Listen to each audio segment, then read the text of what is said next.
Hello, everyone. Thank you so much for joining us. We have our second keynote speaker of the Black and Neuro Conference 2020, and I'm absolutely thrilled to be able to introduce him. My name is Angeline Dukes. I am the current president of Black and Neuro. I am so thrilled about the turnout of this conference. Thank you so much for everyone for being here and for celebrating and supporting everything that's been going on. I know it's very stressful right now, but we are thrilled with the opportunity to hear from Dr. Addy and his experiences being a Black neuroscientist, as well as about his research on drug addiction. So a little bit about Dr. Addy.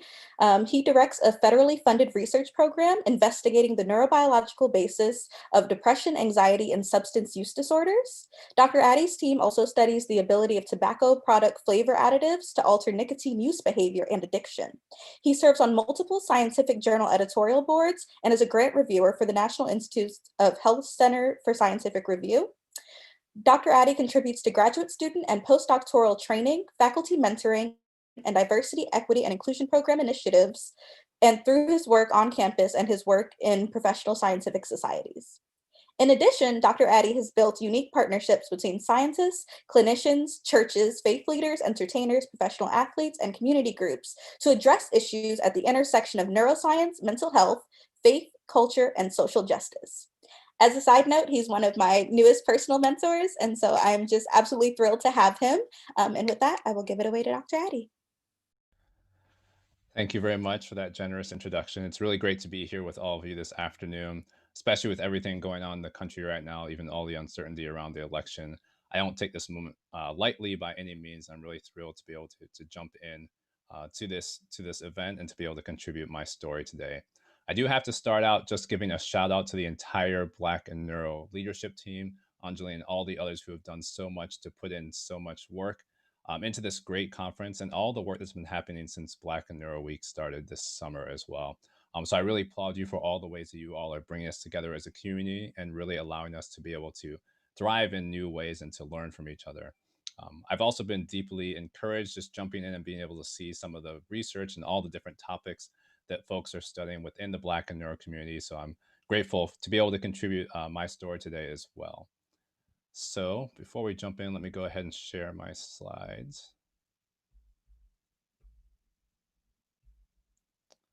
All right, and hopefully everybody can see that. So I was able also to see Dr. Gina Poe's great keynote earlier this week as well. And it was really encouraging to hear her keynote and to hear some similar themes in a lot of different ways, especially what she emphasized about relationships and how important those were in her decision-making process, even in terms of which lab groups she joined and the types of research that she got involved in. That's definitely been the case for me as well. So I thought I'd start with this slide, just showing some of the people within the lab and within the community who've been involved in our work over the last few years. So this is definitely something that's really built on relationships. It's great and it's important for how we interact in the lab, but it also affects our work outside of the lab and in the community as well. So really want to emphasize how important that's been for me. I think you'll see that as we go through the talk and really just to amplify everything that Dr. Poe mentioned already as well. So obviously today I'm going to be sharing a bit about my own story to being Black and neuro and sharing, some of the challenges that have come along the way, some of the growth points and some of the victories in the sense that I've been able to have to be able to get to this a place of feeling like an imposter to get into a place of being a person of influence. But as we go through the talk today and as you are listening, I did also just want to emphasize how important it is that we all acknowledge that we all have our own story, that we're continuing to walk through day by day in this journey. The other piece that I really want to mention at the beginning is how each of us are influencers in our sphere of influence. So that might be your impact with your peers around you. That might be influences that you have even for those who are your mentors or your supervisors.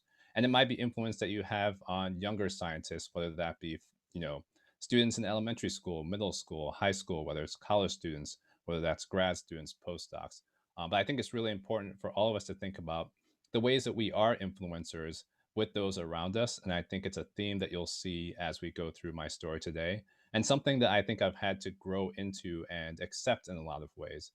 But I'm hopeful and really encouraged by everything that you all have been doing in this community already, And I can say, even in the work that I've seen over the last few days and everything that's happened with Black and Neuro, you all are having a great impact on me. I know several others as well. So, with that, again, just showing some of the people that have been involved in the work over the years. See if these slides will advance. Great. So again, I'm going to be talking about my story. I'm also going to keep a timer on just to kind of keep myself in check since we're on Zoom and it can be easy to get carried away pretty quickly. But if I'm talking about my story and how it started, I really do have to go back to the beginning. And that, of course, starts with my parents. So both of my parents were born and raised in Accra, Ghana. They moved to the States in the mid 70s. And this is a picture from us early on in our family life. So that's me in the middle there. Both of my parents met in medical school in Ghana and then made the long journey to the US, where my dad had an opportunity to do his residency at the Duke University Medical Center. Now that in itself is a whole story, which I don't have time to go into all the details, but there were a lot of things that moved at the last minute and opened doors and opportunities and some divine intervention, to be completely honest, that gave my dad that opportunity to basically be able to walk into an interview without even having applied in the first place.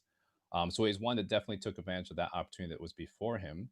My mom was still finishing up medical school at the time, so she was in Ghana and then came to the States a year later. And sometime after that, I came into the picture as well. So obviously, there's a lot that my parents sacrificed in terms of coming all the way to the States. I mentioned that they both met in medical school in Ghana. That's not to imply that the money was necessarily flowing when they came to the States. So I know that there were a lot of sacrifices that they put forth for me and eventually for my three younger siblings to be able to have a life here in the States at those early stages of our family and life. So, talking about my parents, obviously, they were both people who were who put a lot of emphasis on education. And you might think, with me growing up in a family like that and now being a professor at Yale, that that would have been my story as well. That I would have just embraced that attitude and carried that through. Unfortunately, that wasn't really the case for me, especially early on. I remember a conversation with my parents when I was in seventh grade, and just going through some of the homework that I was supposed to be doing for class. And I remember having a conversation with them where they were really trying to encourage me to put more effort into the work that I was doing. I think on that particular assignment, I maybe scored a C on the assignment, but I was completely fine with that. They were trying to convince me that I needed to try and put more effort in.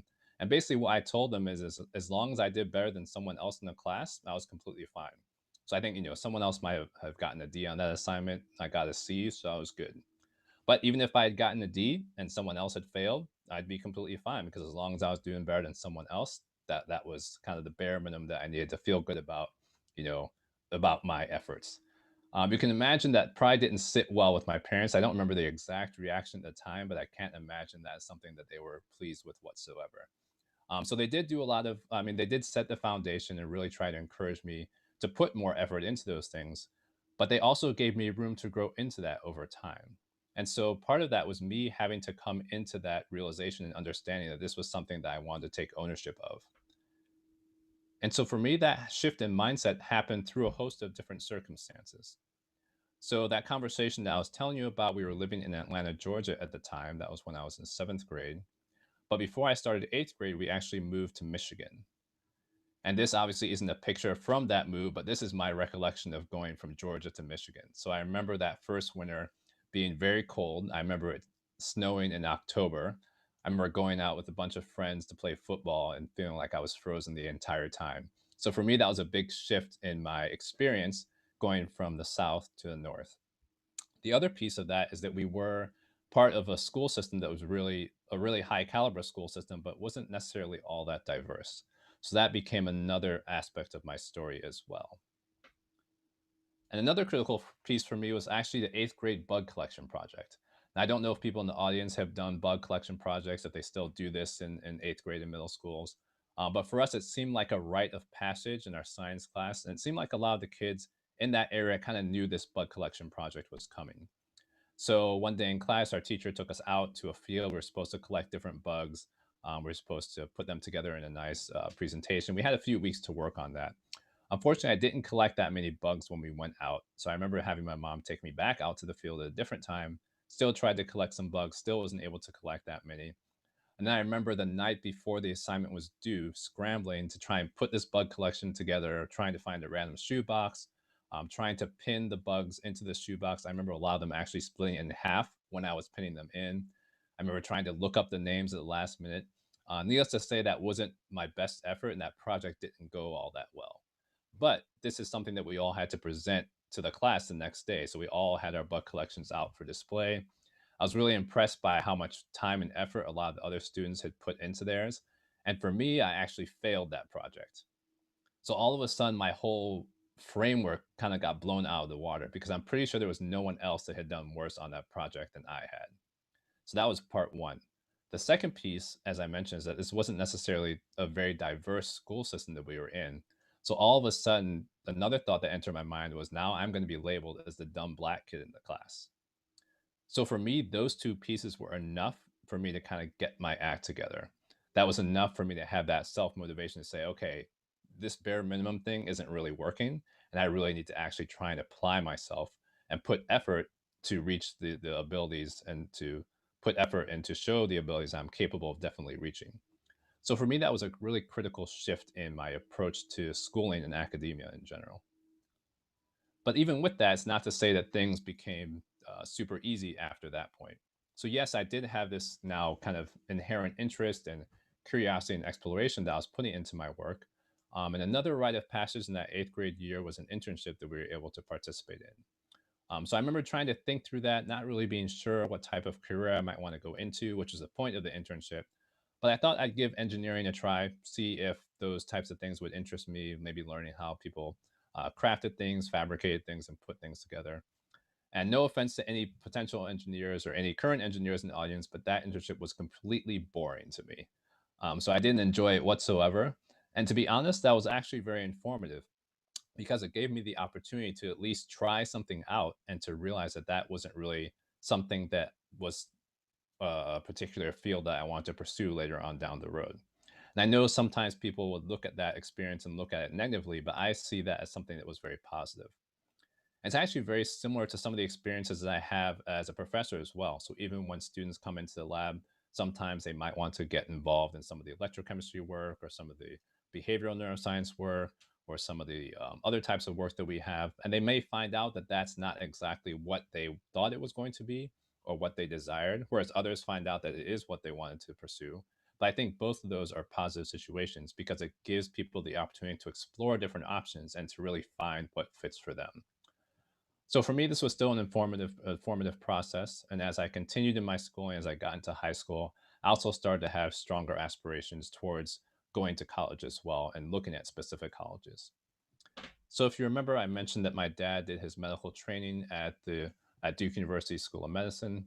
And so that was a school that I was starting to have aspirations to maybe look to apply and to pursue my college education as well. But even in the midst of that, so with the motivation, self discipline, and support, that's not to say that everybody necessarily supported me in that endeavor. I remember talking to a specific school administrator at one point about my goals to get to Duke, and his reaction was basically like, oh, well, that's a really tough school to get into. And granted, what he said was true, but that wasn't the type of encouragement that I was looking for from an administrator to try and say, okay, this is something that I think you should shoot for, you could attain. At that point, I had really kind of ride the ship in terms of academics. And so I felt like this was something that I could really shoot for and try to attain. And again, with me being one of the few minorities in that environment, there was always that piece in the back of my mind wondering if this was something of a bias as well. Is this the same type of thing that he would have said to a non Black student? So to be honest, that actually fueled me even that much more to really try and shoot for that and see if I would actually have the opportunity to to be able to be accepted to a prestigious institution like Duke. The other thing that I should mention, which I didn't mention earlier with my parents' story, is that my mom, when she came to the States, actually took 12 years off raising me and my three younger siblings between her degree and going back to her residency. So for me, that was also a huge source of inspiration and seeing the success that she had in doing that. And at this point, when I was starting to look at colleges and things, I was also seeing her go through her trajectory back into her role as a physician, and really took a lot of encouragement from those pieces as well. So definitely heroic in a lot of ways, and both of those aspects of what my parents had done through the years definitely had an influence on me as I finally tried to take these things in and have that internal motivation and self drive. So fortunately, I was actually able to get accepted to Duke, very thankfully. And I was also able to be part of a cohort, the Reggie Howard Memorial Scholarship Program, that was specifically set up for other minority students. And so that was a real blessing to be able to have that experience and to be with other like minded students. Now, this is a scholarship that was set up in memorial for Reggie Howard, who was the first African American president of the student body. He unfortunately passed away tragically on a car accident going home one semester. And so they started this program in his legacy. And I was also able to meet his parents, and it was really gratifying and humbling to see their investment in us as students as we lived out the legacy of what their son had started so many years before. So in a lot of ways, these were critical years for me in terms of shifting from my lackadaisical attitude early on to really kind of owning some of these aspects of my education, and then also fighting through any of the doubters and haters who would try to dismiss that along the way. So as Angeline mentioned, I'm also deeply involved in research as a professor right now, and a lot of that I can trace back to early experiences that I had at Duke through various programs. So the summer after my freshman year, I participated in a Howard Hughes Medical Institute summer research program, and that was my first research experience working in a wet lab and getting exposure to the types of questions that people ask in research settings. I also came back and did another summer program the summer after my sophomore year, and that was the National Science Foundation Mechanisms of Behavior program. That's really where I got my foundation in behavioral neuroscience. And a lot of the principles that I learned then, I still apply in my lab today. I also had the opportunities to continue research through independent study research courses, and I also completed a senior honors thesis as well. But of course, these programs are much bigger than the programs because there were people and individuals behind the programs as well. And so here I'm showing three of those individuals who were instrumental in giving me these opportunities. The first was Dr. Anthony LaMantia at Duke University, where I did that first summer research program. The second is Dr. Warren Meck, who unfortunately passed away recently, but he was the director of the National Science Foundation program, and so deeply invested in me and the rest of the students in that cohort to give us that strong foundation. And then the third is Dr. Edward Levin, and I worked in his lab as a research technician for a couple years, even after I graduated. And he's someone that I still keep in touch with today. We actually spoke on the phone just a couple weeks ago. So all three of these individuals were instrumental in helping me really get those early exposures. Now, I know we're doing everything virtually right now, but if we were in a room together, this is a point where I'd ask people to tell me something that all three of these individuals have in common. I think it's fairly obvious. And so often when I ask these questions, someone will kind of timidly, say, well, they're all white men, which is definitely the case. And I bring that up for a couple of different reasons. So obviously, with everything that's going on in the country right now, we're appropriately talking about making sure that everybody has equity and access, and that a lot of the environments that have been typically dominated solely by white men are places where we have opportunities for others to step into those places as well. At the same time, I also have to acknowledge the role that all three of these white men have played in my own story and the ways that they shared as deep and honest and sincere advocates for me and gave me opportunities. So when I was in Dr. Levin's lab as an undergraduate, he sent me to a neuroscience conference, a small neuroscience conference, where I was able to present my research in front of other professors and postdocs and grad students. So similar to what a lot of you have done this week as well. And to be honest, I was completely terrified when I had that opportunity. I actually didn't want to do it at all. But there were so many good things that came out of it. One, it was his way of sponsoring me and advocating for me and giving me that opportunity.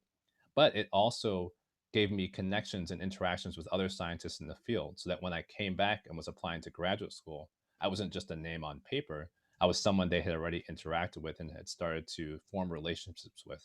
So again, similar to what Dr. Poe mentioned, the relationships have been key. And I really owe Dr. Levin a lot of gratitude for the opportunities that he provided.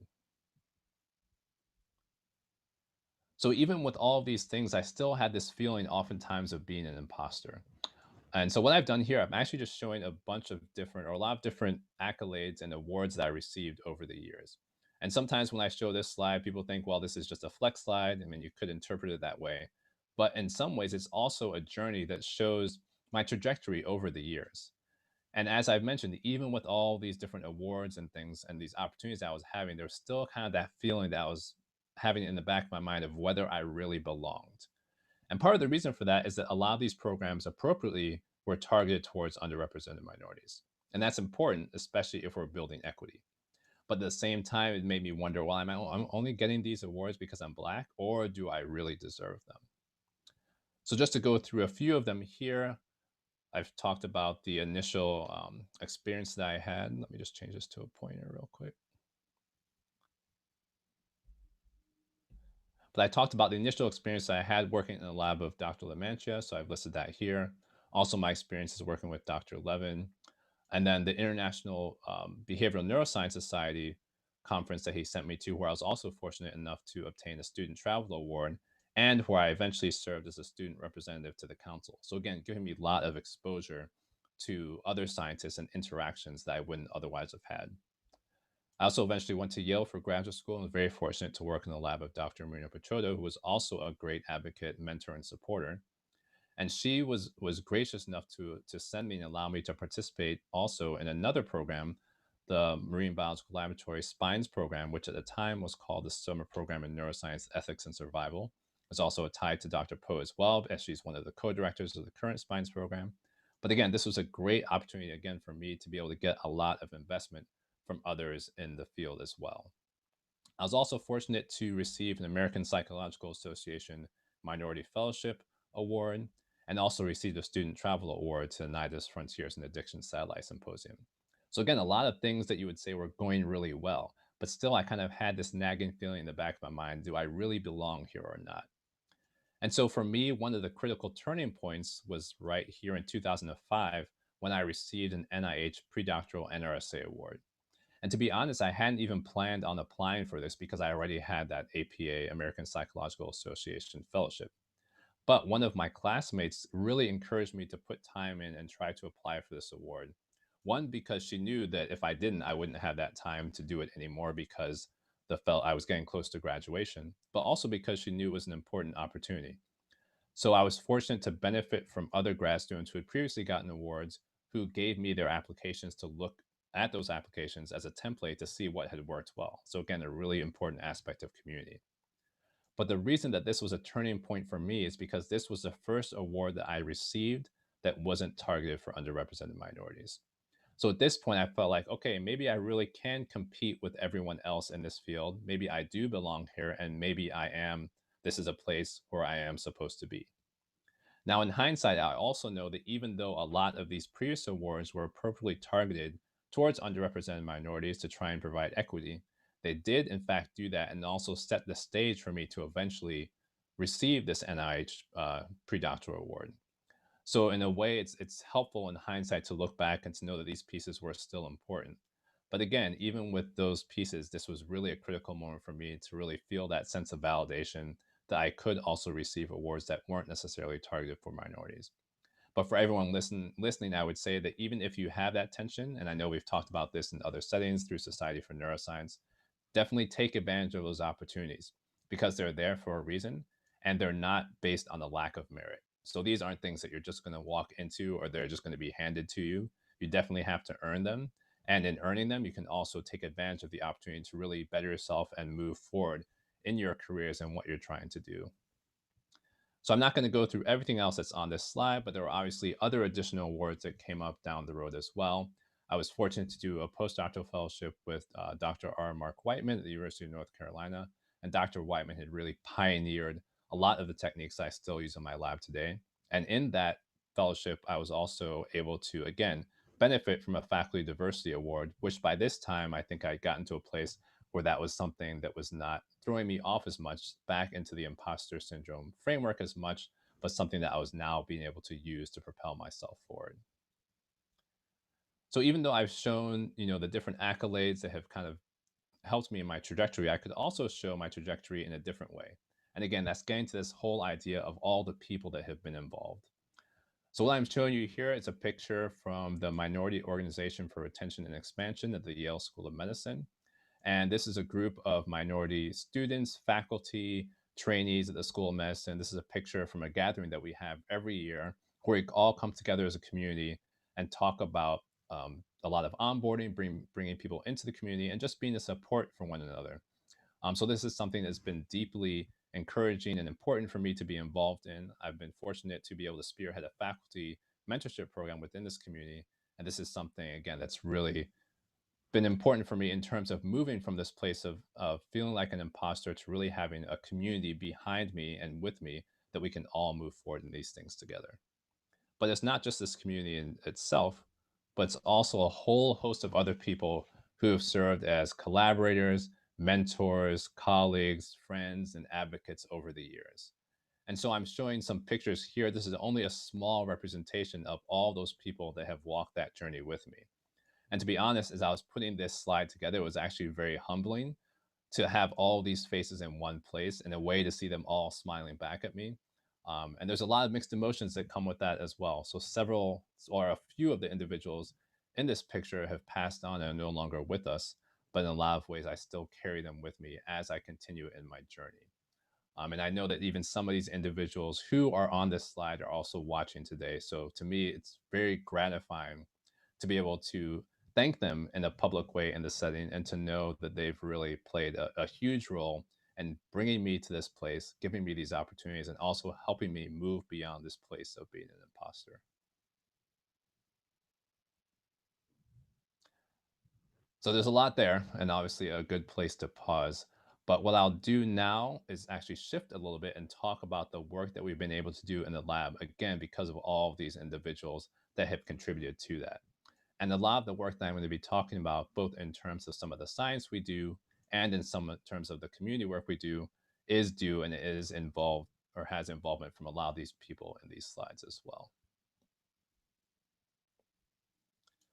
So for the talk, since I've been focusing on my journey, I'm not going to go into super amount of depth in terms of the research we do, but I did want to give people a sense of some of the types of topics that we are thinking about and researching in my lab at the Yale School of Medicine. But in terms of overview, if I were to try and summarize what we think about on a daily basis and what our goal is, we're really trying to examine and understand the neurobiological basis of complex behavior. And some of that is just from our framework as basic neuroscientists, really trying to understand what happens in the brain that allows different behaviors to occur. But of course, we're also interested, as you all heard in the introduction, in specific types of mental health challenges and mental illnesses as well. So, a lot of what we do is to focus on behaviors that are associated both with substance use disorders and also with behaviors that are associated with mood disorders. So, things like major depressive disorders and anxiety disorders. So, as many of you can probably do, you can think about specific behaviors that are associated with both of these mental health states and with these mental health challenges. And our goals in thinking about these are twofold. So, one, we're hopeful that we can, again, truly identify what processes in the brain are allowing these behaviors to occur. But secondly, we hope that by understanding some of those processes in the brain, we may get some understanding into the etiology or the cause of the disorders themselves. And one thing I've done here is to actually draw an arrow between these two, and that is intentional. The reason for that is that there's a lot of evidence showing that those who struggle with substance use disorders have a much higher prevalence for also developing mood disorders compared to those who aren't struggling. And those who are struggling with mood disorders also have a higher prevalence for developing substance use disorders. So we've also become very interested in comorbidity between these two, just try and see if there's a common underlying neurobiology that contributes to both of these challenges, and to see if we can identify novel therapeutic targets to decrease these symptoms and help treat some of these challenges. So in the context of our work in the lab, we're again focused on both of these sides or both of these aspects. So some of the research that I'll briefly talk about is what we've done looking at positively motivated behavior, particularly in the context of substance use disorders. So thinking about things like reward taking and reward seeking. And then for the second half of the research part, I'll talk about our work looking at negatively motivated behavior, particularly related to mood disorders. And there we've been focusing on responses to stress, anxiety, anhedonia, amotivation, and avoidance behavior. So in terms of the substance use disorders, one of the main behaviors that we focused on is cue-induced craving and relapse. And this is based on stimulus reward learning. Now, our reason for focusing here is because this cue-induced craving and relapse is one of the main challenges that prevents people from moving to a place of drug use to a place of abstinence, if that's what they're trying to do. And this is based on Pavlovian conditioning, which I'm sure several of you are already familiar with. But the idea being that you have a reward, which is an unconditioned stimulus, that gets repeatedly paired with a conditioned stimulus, so much so that the presentation of that conditioned stimulus can elicit craving and drug or reward seeking behavior in and of itself. So I'm showing a few different examples here. One is, of course, of an animal in the wild that has learned to associate discrete cues in this environment with the availability of food.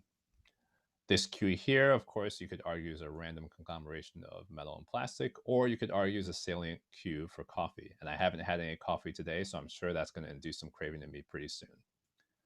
And of course, for those who are struggling with substance use, that might be drug related paraphernalia or people are used to taking the drug with, that can lead to that craving. So again, based on Pavlovian conditioning, where you have the unconditioned stimulus paired with a conditioned stimulus. But the other point that's important to make is that these conditioned stimuli can elicit craving and promote reward seeking, both for natural rewards and for drugs of abuse. Another important point that people have been talking about in the field over the last 10 to 15 years is that this idea that the conditioned stimuli or the cues can become wanted or desired in and of themselves. So they can have incentive salience associated with them. So, one example I often like to give is that of a smoker who's trying to quit, but talks about missing the throat hit that they used to get every time they smoked a cigarette. So that throat hit is something that has become associated with the smoking behavior, but it's not directly tied to the high or the buzz or the euphoria that people get from nicotine. So even though it's not directly due to that effect of nicotine, it's been associated with a nicotine taking behavior so much so that that throat hit becomes wanted and desired. So early on, a lot of what we were thinking about in the lab was trying again to understand what's happening in the brain that allows these cues to elicit this craving. So initially, we turned to work that had been done in the clinical literature going back about 20 years ago or so by Anna Ray Childress and colleagues. And what they did was to actually bring cocaine dependent individuals into a laboratory setting to perform PET imaging to look at activity in certain areas of the brain and to see if there were any differences in activity when the individuals are shown cocaine related videos with cocaine cues versus natural reward related videos. And what they found is increased activity in specific regions of the brain, here in the amygdala and in the anterior cingulate of the prefrontal cortex, when these individuals were exposed to cocaine related cues. Now, they performed additional studies and saw this in other regions as well. So, I mentioned the prefrontal cortex, also the striatum and the amygdala. And they also saw it with several different types of drugs of abuse. So, initial studies with cocaine, but also saw it with alcohol and with opioids. So, giving a sense that these dopaminergic regions of the brain were somehow responding to the presentation of these cues. So, we also turned to some of the preclinical literature to really get more of a sense for what people had found out about the activity of these neurons using pretty powerful tools within the brain. So, here I'm showing a picture of a human brain, a sagittal section, so cut right down the middle, showing each hemisphere. And two of the regions that we focus on in particular are the ventral tegmental area, where these dopamine cell bodies are located, and the nucleus accumbens. So these dopamine cells project to various regions of the brain, not just the nucleus accumbens, but we focused on this nucleus accumbens for a few different reasons. One is that dopamine that's released here can bind to specific receptors and can lead to changes in goal-directed behavior. Now, these dopamine neurons are located right next to the substantia nigra. The substantia nigra projects to areas like the striatum, and these neurons are very important for movement. These are also neurons that are susceptible to atrophy and to degeneration in specific diseases like Huntington's disease and Parkinson's disease. So just to provide that context as well. But again, we're looking at the ventral tegmental area to nucleus accumbens pathway, where these neurons can play a role in goal-directed behavior. And one of the things that we also knew from the literature was work showing the dynamic nature of these neurons themselves. So this is work from Wolfram Schultz and colleagues looking specifically in macaque monkeys, where they were presenting the monkeys with an unexpected reward and looking at the firing properties of these neurons in the ventral tegmental area.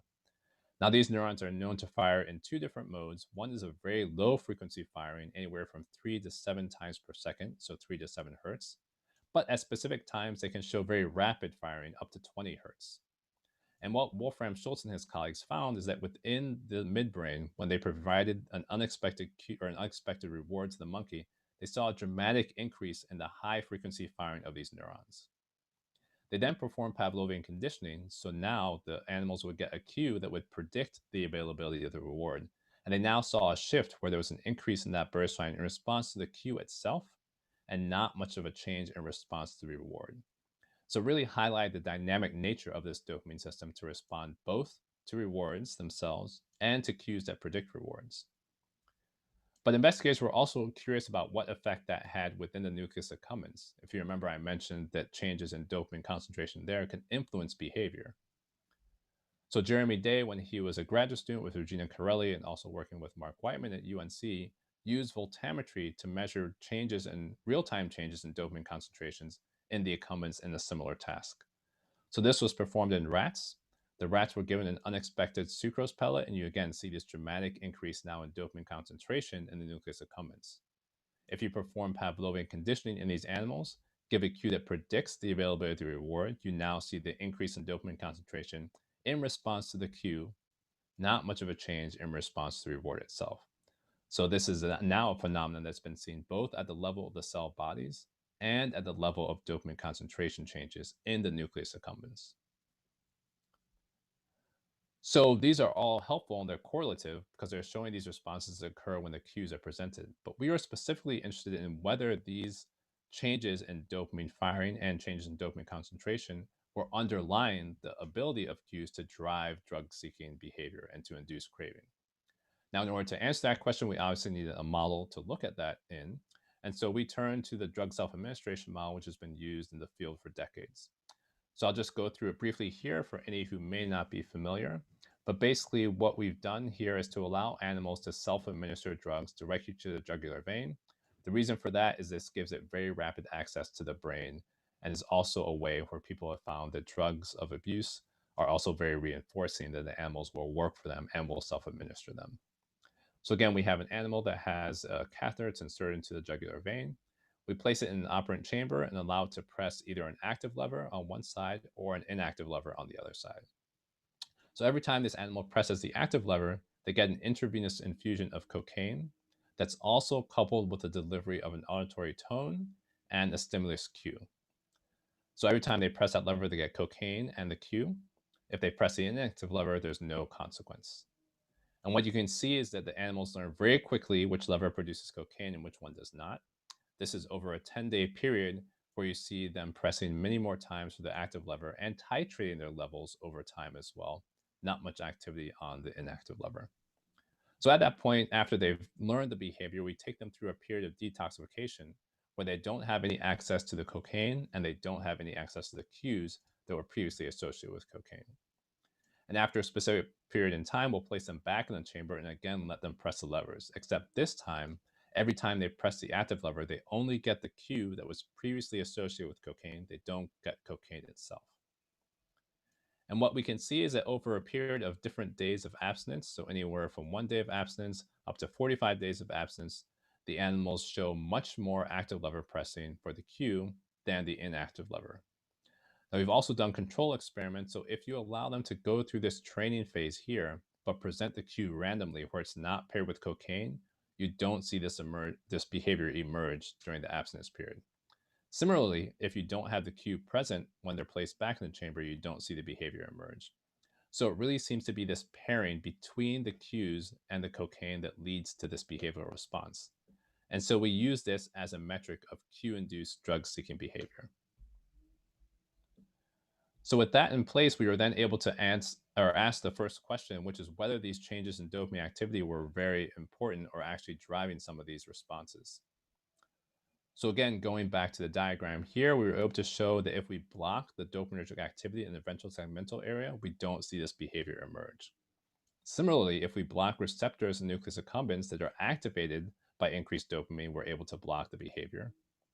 And in contrast, if we stimulate these neurons in that high frequency stimulation, high frequency activity mode, we see this behavior emerge.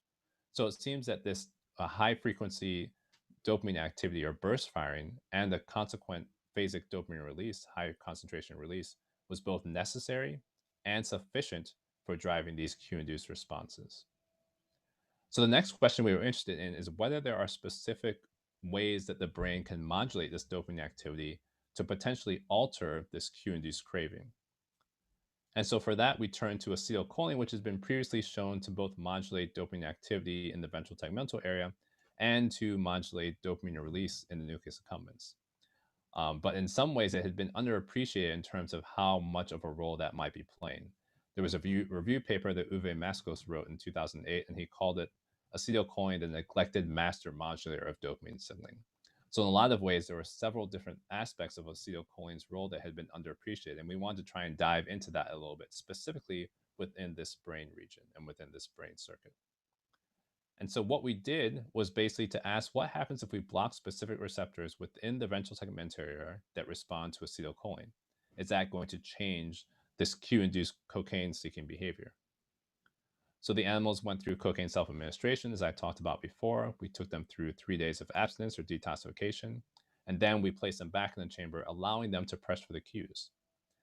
Except right before that behavioral experiment, we infused specific pharmacological agents into the ventral tegmental area to block the two classes of receptors that are activated by acetylcholine, either nicotinic acetylcholine receptors or muscarinic acetylcholine receptors. And again, let them perform the cue-induced cocaine-seeking tests. These were experiments that were performed by Wojciech Selecki, who was a previous postdoc in the lab. And what he found is that if he blocked either the nicotinic receptors or the muscarinic receptors, he was able to see a decrease in cue-induced cocaine-seeking behavior in those animals. So at the highest dose here, you see they're not discriminating between the active and inactive lever. So they're no longer pressing to get the cues that were associated with cocaine. And you see a similar decrease when you look at the muscarinic receptor blockade. So as a next step, we wanted to see whether this was due to changes in dopamine concentration, since people have also seen those increases in dopamine in response to these cues. So now what we're doing is performing photometry and anesthetized preparation in animals during cocaine abstinence. So we're specifically stimulating the ventral tegmental area with that high frequency stimulation and recording dopamine release in the nucleus accumbens. We're also, again, infusing specific agents into the ventral tegmental area and seeing the consequences of that infusion. So similar to what I showed you in the behavior, if we block nicotinic receptors, we see a decrease in dopamine release in the accumbens compared to baseline. If we block muscarinic receptors, we also see a decrease compared to baseline. Incidentally, one of the surprising pieces for us was if we block NMDA receptors in this ventral tegmental area during cocaine abstinence, there was no change in dopamine signaling. This is in contrast to what happens in naive animals and was also surprising because this increased burst volume that I've talked about is known to be dependent on NMDA receptors. So it seemed that during cocaine abstinence, something was occurring where there was a shift from a primarily NMDA receptor mediated release of this dopamine to something that was more governed by these acetylcholine receptors. So we've done a lot of work, which I won't go into, to look at different subtypes of these cholinergic receptors which can regulate this behavior. We've also looked to see whether this is specific to drugs of abuse or also seen with natural rewards, and have started to think about potential therapeutic targets as well. But one piece of work which I did want to mention briefly was some of our work also thinking about other types of regulators within these circuits that could also potentially regulate this behavior. So, in collaboration with Anjali Rajadaksha at Weill Cornell Medicine in New York City, we started a collaboration looking specifically at L-type calcium channels, based on some of the work that she and others had done to show that the L-type calcium channels in the brain can also regulate this dopaminergic activity. Now, one of the nice things about this behavioral set of experiments is we are using an FDA-approved medication known as isradipine. So L-type calcium channels are also located throughout the body, and isradipine is actually used as an antihypertensive medication. But there has been a lot of evidence lately, specifically with genetic studies, showing that L-type calcium channels in the brain are also implicated in cocaine use disorder, also implicated in bipolar disorder, and other neuropsychiatric disorders. So there's potential to use something that's already FDA approved and possibly repurpose it for also using in certain neuropsychiatric conditions. So what we've done here is basically to replicate what we did before, except that now we're infusing an L-type calcium channel blocker directly into the VTA and seeing if that has an effect on cocaine taking. Incidentally, we've also done these experiments using systemic administration because if you're thinking about translation, if people are going to be using these, they're going to be taking medications orally, which is going to affect these channels throughout the body. So we have had to use doses of the isradipine that are not going to have cardiovascular effects, but are going to specifically still have effects within the brain. And basically what we found is something very similar to what we saw with the cholinergic receptor experiments from beforehand, But if we give isradipine, we again see a nice decrease in cocaine-seeking behavior. And we compared this to sucrose-seeking behavior and didn't see those effects. So it seems that this is something that's specific to craving for a drug of abuse. We again were thinking that this might be due to a decrease in dopamine signaling. So we did the voltammetry experiments, except what we found is that when we block these L-type calcium channels, we actually have an increase in dopamine signaling in the accumbens. So something completely opposite of what we'd have predicted based on our previous work. So in all honesty, when my postdoc first collected this data, he was a little bit distraught, thought he might be doing something wrong, repeated the experiment several times and got the same robust effect.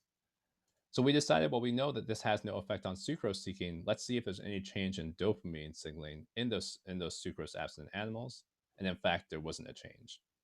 So this was a scenario where our data was in exact opposition to what we predicted, and we couldn't really figure out why that was.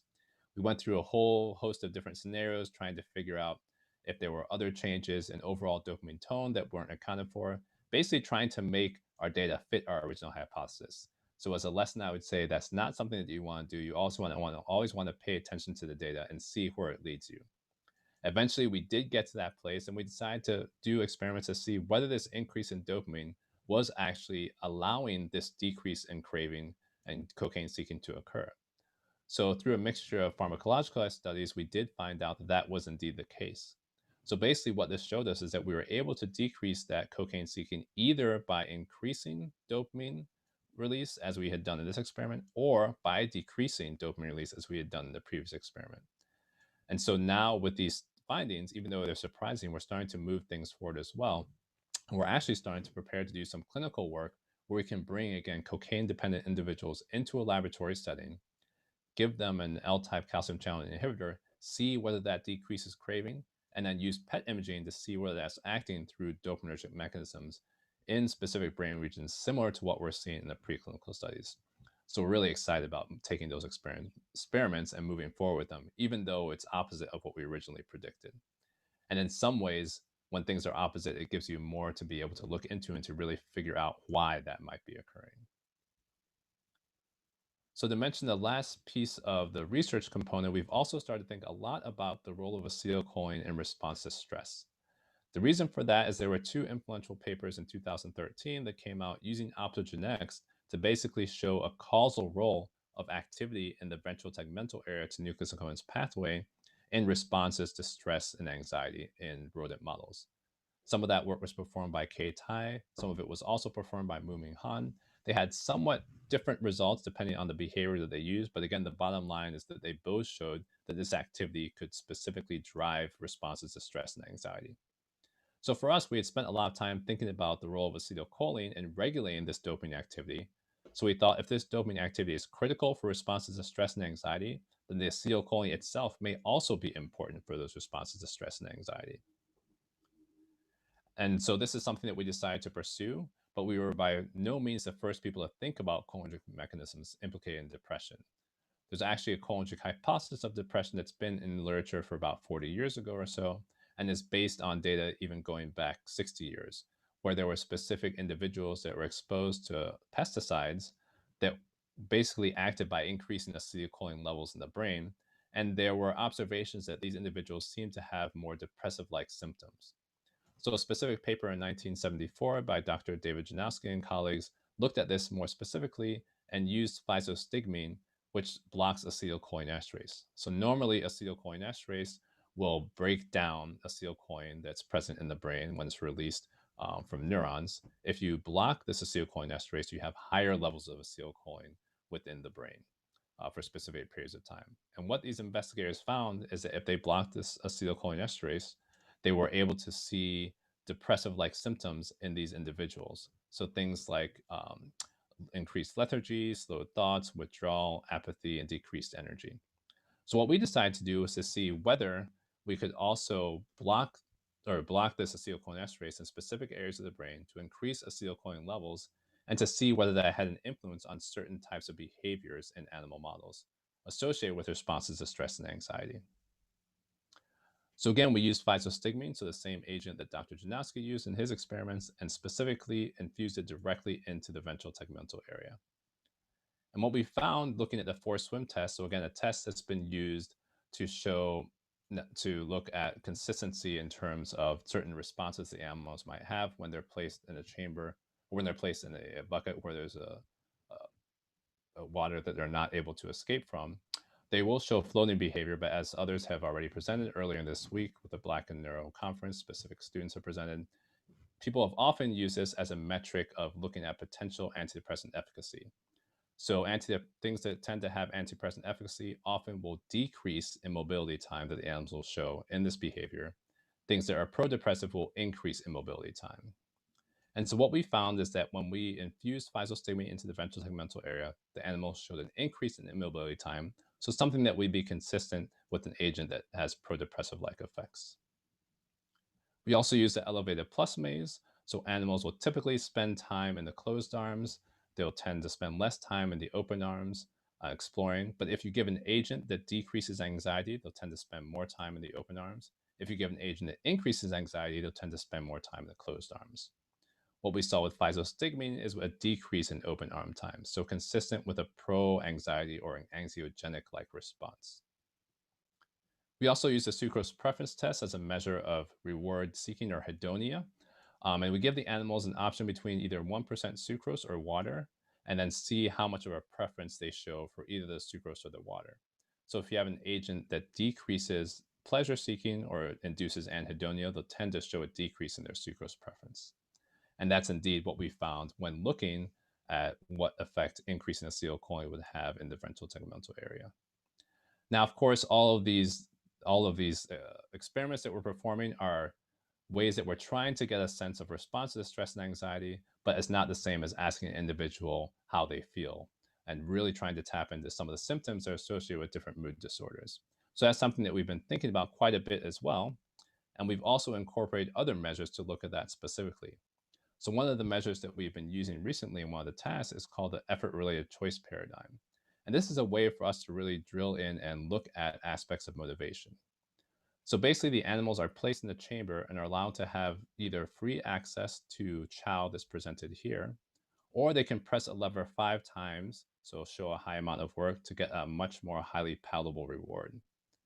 And what John Salomon, who's pioneered the use of this task and really developed it, has shown is that you can change the animal's responses and amount of effort that they put in based on dopaminergic tone and dopaminergic activity. So if you deplete dopamine, they'll actually show much less effort for the high reward and take more of the freely available chow. If you enhance dopamine, they'll show more work and take the highly palatable chow or the highly palatable pellet. The nice thing about this task is there's also a human correlate of it. So the human expenditure task, human expenditure for rewards task.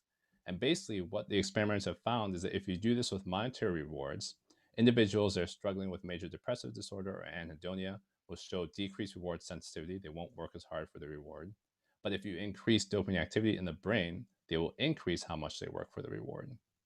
So something where we now have a test where we can ask similar questions between the rodent model and the human model. And so we've asked, well, what happens if we increase acetylcholine tone? So this is data that's hot off the press. We're still analyzing and performing more experiments, but it appears that if we increase acetylcholine tone, the animals show less effort for that high effort reward. But if we block specific muscarinic receptors using a negative allosteric modulator, we can reverse that, and the animals will actually show much more high effort for those types of responses. So I've shown you a lot of the data with our increase in acetylcholine, but we've done a lot to actually block receptors that respond to acetylcholine to reverse some of these effects, and we're excited about moving some of that going forward. So there's a lot of information on the slides. I show it not to go through all the details, but just to say that we're looking at lots of different targets within this pathway as potential therapeutic targets for some of these different behaviors that we're looking at. And again, thinking about ways to move things into clinical models as well. So with the last few minutes of the keynote, I did want to also talk about some of the work and opportunities that I have outside of the research itself and also among students and in the community. So obviously I've talked a lot about my journey, also talked about some of the work that we're doing. But one of the things that's been very gratifying over the last few years, especially, is all the many different things I've been able to do as a professor and all the ways that I've been able to now, again, make impact, getting away from this pace of feeling like an imposter to really taking advantage of the opportunities before me. And even though I've drawn this as, me in the middle with the arrows going out, this is really a two-way street. And there's so much I've learned from the individuals I've worked with in each of these different realms. So obviously, as a professor, I have lots of opportunities to be involved in mentoring and teaching. I also have opportunities for research presentations like the one I'm giving right now. And then the reason I'm able to give these research presentations is because of so many projects and collaborations that we've gotten involved in with so many different individuals over the years. Also, lots of opportunities to be involved in grant review, to sit on different boards and journal and scientific boards as well. And a lot of work that we've been doing on campus and at other campuses as well, specifically around diversity, equity, inclusion, and now anti-racism as well. Again, I have opportunities to serve on admissions committees and advisory boards, and also to be involved in community outreach events. But one of the things I would say, and I always highlight this, one of the perks of being in an academic position too, is how much opportunity we really have to interact with folks all over the world and in many ways. And so I've been privileged to be able to give talks all over the US and able to give international talks as well.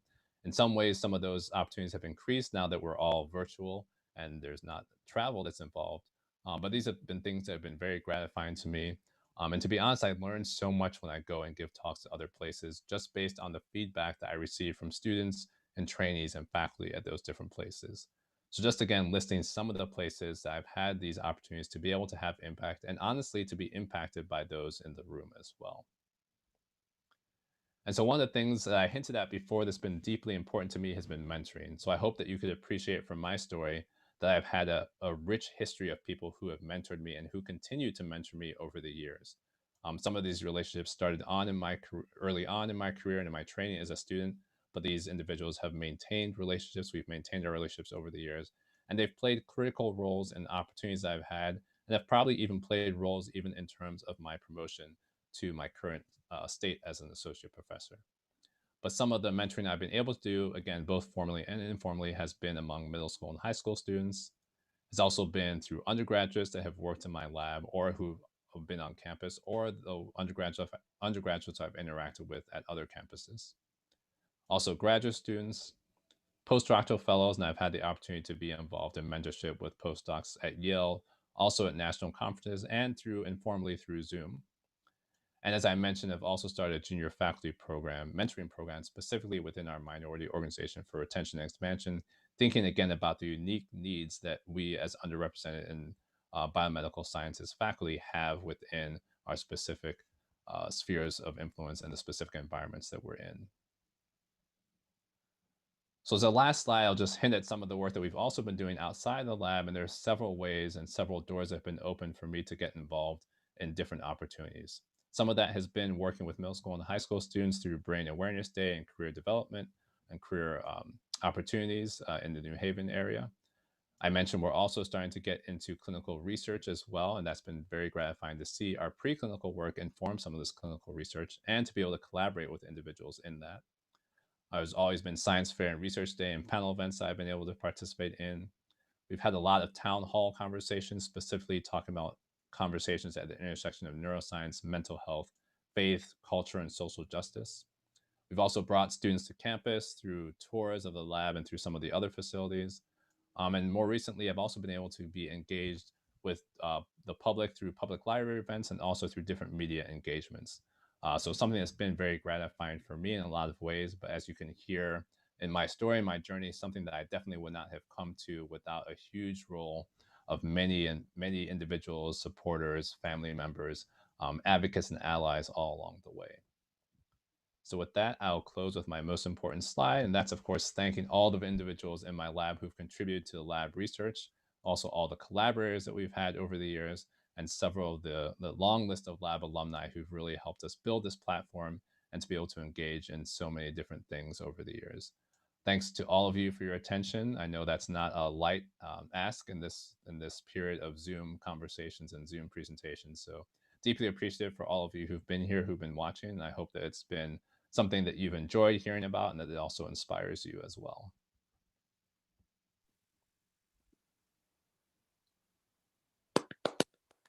Thank you so much, Dr. Addy. It is very much appreciated. If anyone has any questions for Dr. Addy, please feel free to drop them in the Q&A box. We already have a couple of questions. Your talk was amazing, by the way. Absolutely Thank loved you. it. So the first question is, Dr. Addy, you mentioned how the stereotypes of the dumb Black kid drove you to work harder and prove yourself. Oftentimes, people point to that type of mindset as a reason why structural changes are unnecessary and why Black people should simply pull themselves up by their bootstraps and just work hard. These ideas can be harmful to people of color, though. I'm curious, what are your thoughts about the impact of this mindset broadly? Yeah, that's a really great question. So I think there are multiple things happening together there. So yes, in a sense, that was something that was deeply driving to me, but it also doesn't mean that we shouldn't take care of the systemic things that are in place. Because if those systemic issues are still in place, no matter how much internal drive we have, we're not going to be able to move through the system.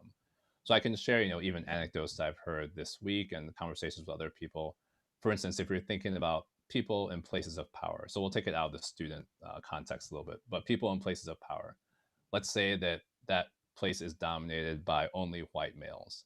I mean, let's say there's a Black individual who doesn't want to be labeled as someone who doesn't have relevance, but wants to step into that place. They can have all the drive and the desire they want. If no one in that room lets them in the door or gives them a voice or allows them to walk into that room with any power, that's not going to change the situation. And so it has to be both working in tandem. We can, yes, pull ourselves up by our bootstraps in terms of trying to change our mindset, but we also can't ignore all the systemic issues that have allowed that framework to exist for so many of us, and generational consequences, generational actions that have allowed a lot of people to stay in that mindset.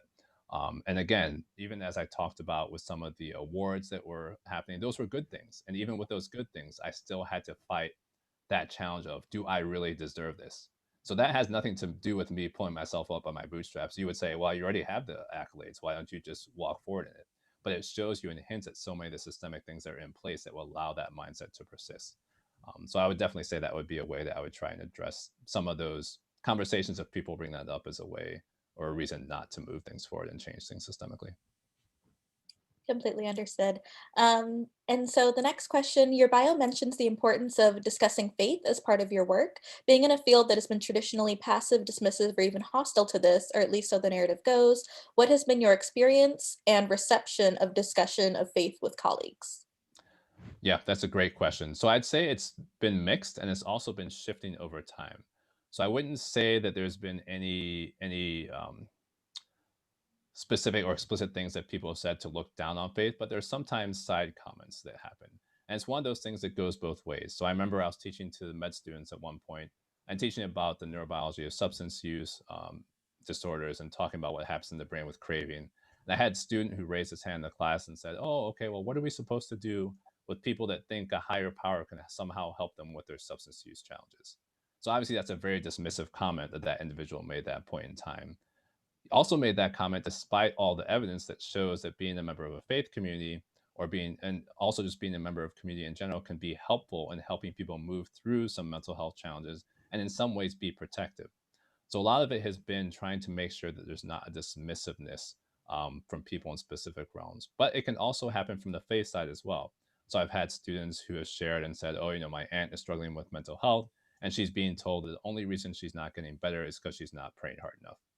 So on that hand, you also have people who are relying on faith and the power of God, which is appropriate to do, but are ignoring all the other tools that we have at our disposal for dealing with mental health challenges. So I'd say that in conversations with colleagues, I think people have become much more receptive to that. I've seen that receptivity a little bit faster within psychology, I would say. So specifically with clinical psychologists who are working with individuals and know that faith is a very important part of people's experiences and so want to make sure they meet them in that way. But I've also seen people be more receptive within the sciences as well over time. And a lot of it, again, kind of has to go back to relationships. So once people hear individual stories about people's faith experiences, I think people are starting to realize that faith and science are things that are not antagonistic, even though they try to be portrayed that way. But there is a lot of ways that those two pieces can work in harmony. And there are many individuals like me who are actually living that out on a day to day basis. That's a great question. Thank you so much. I love how you explain both sides of that. And so the next question, thanks for the talk, very informative. Is there a correlation between behavior and structure of the brain? If so, how do you characterize the structural variation in the PFC? Yeah, that's a really important question. There's definitely correlation between those. That's not something that we focus on in particular, but a lot of people have looked at that in many different ways. So stress, anxiety, and depression is a really good example. So we often talk a lot about increased hormones in the body, specifically cortisol and adrenaline that we have when we have increased threat or we're in a situation that is anxiety producing, and so you have a rise in a lot of the responses in the brain, specifically to cortisol, and that kind of engages our fight, flight, or freeze response. The challenge with depression, and this has been shown both in preclinical models and in human studies, is that having long term exposure to those elevated levels of cortisol can have long term changes in the brain. And that can include structural changes. It can also include changes in brain activity, it can include changes in brain pathways. And so there's a lot of research looking at some of those specific structural changes within the prefrontal cortex itself, with specific neurons and specific layers of the prefrontal cortex. And some of the medications and some of the neuromedications that are coming out are able to specifically change the brain by influencing some of those structural changes. So ketamine is a great example. Ketamine is a rapid antidepressant. And there's still a lot of work looking into how that works, but part of it seems to be by changing specific structures within the prefrontal cortex, specifically spines, which are areas of specific neurons that are important for connectivity. So without going into all the details, the basic answer to your question is yes, and there's a lot of research that's looking at that. Great, thank you.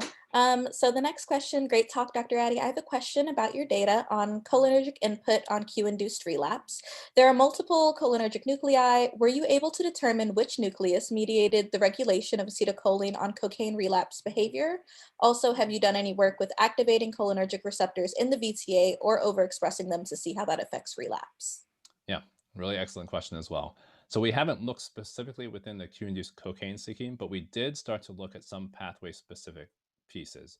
So the previous postdoctoral fellow I mentioned, Wojciech Selecki, did do some optogenetics that was combined with electrochemistry and looked specifically at the lateral dorsal tegmentum, so an area in the mesopontin area that projects into the ventral tegmental area.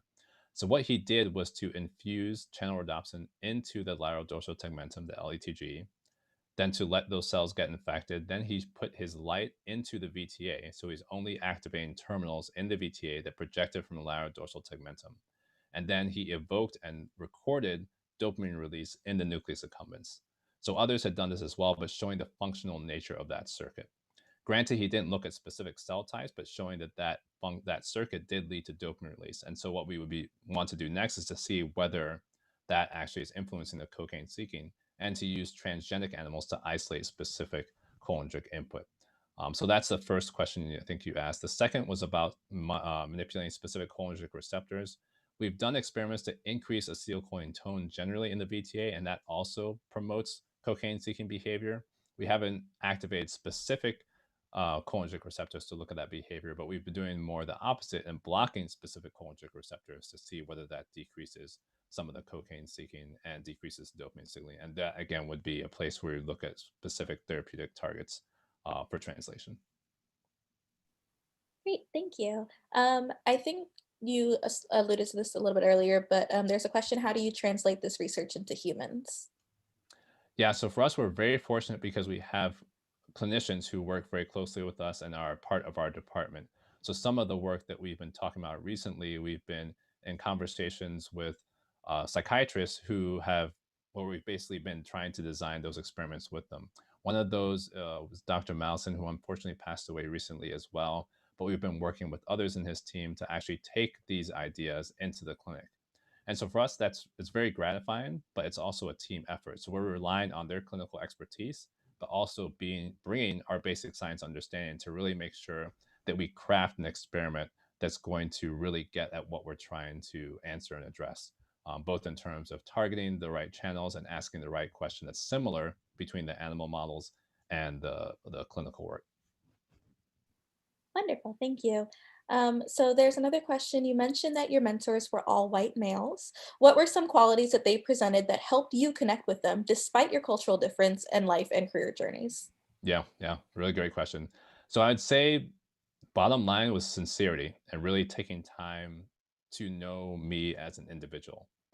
So I can also say the things that they didn't do, which would have turned me off. So if I had had any sense they were trying to check a box, that would have been very distasteful and not something that I would have been wanting to be participating in, but really having that genuine investment from them, and them also, again, and along the same lines, getting to know me as an individual and getting to know what my passions and desires were, and really trying to put me. I would say the other thing they did is they really tried to push me. So they didn't let me stay in my comfort zone. And if you think back to the beginning of my story, comfort zone for me is probably not a good thing. Definitely better for me to be pushed. So even in sending me to the conference, that was something that definitely pushed me. My undergraduate advisor also pushed me to write a paper as a first author, which I also hated at the time. Obviously, I've gotten better at that. But for them really to not just say it with words, but actually carry through, and in a sense, like a coach. So I wanted people who are going to be able to make me better, and they definitely all did that, even despite the lack of necessarily having the same cultural background. I completely understand that it is helpful to have mentors, whether they look like you or not, that are supportive and push you in the right ways. Mhm. So we have another question. Do you expect tolerance of drug use to affect applying this as a potential treatment of substance abuse in humans? Additionally, do you expect that blocking of channels in treatment will cause a decrease in those channels? Yeah, both great questions. So the tolerance piece, I don't anticipate that being a large concern for us, specifically because we're not focused on the effects of the drug itself. So we're not necessarily trying to decrease the high that someone might feel when they're using a specific drug. We're more so trying to focus on trying to decrease the craving they would have for that. So I don't think tolerance will be something that we'll run into as much. But again, it has to do with whether people are in a framework where they are trying to where they are specifically trying to abstain. In terms of the changes of the receptors, that's a good question as well. It's something we need to look at. I would say there's a possibility that there could be changes in those receptors. One question a little bit before that that we're thinking about is whether there are changes in those receptors during the abstinence period. And so that may affect the efficacy of these interventions, and whether those changes continue over time could also affect the efficacy. So that's something we'll have to look at, both in terms of the abstinence period and to your question with the long term exposure to some of these medication interventions as well.